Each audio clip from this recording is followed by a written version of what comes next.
gising tayong pagod, pero bumabangon pa rin tayo. Nilalabanan ng pagsuko at handang harapin ang isang araw na puno ng pagsubok.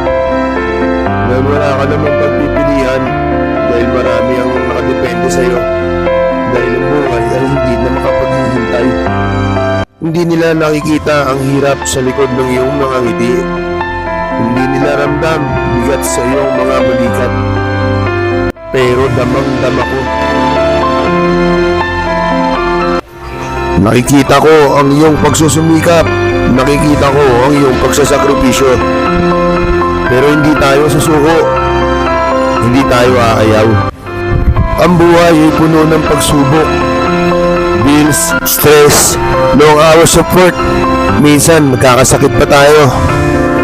Minsan gusto na lang nating tumakbo. Tumakbo kahit na walang pupuntahan. Basta't makatakas lang kahit sandali. Pero hindi yun maaari. Kailangan natin harapin at kilusan ang mga bagay at mga suliranin sa buhay.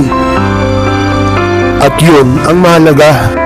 Every step counts. Every sunrise you face is proof na mas malakas ka na ngayon kaysa kahapon. Kaya abante lang kahit na ano pa yung nakaharang sa iyong daan.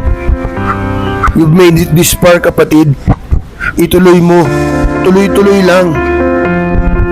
Hanggang hindi mo maabot ang iyong mga pangarap.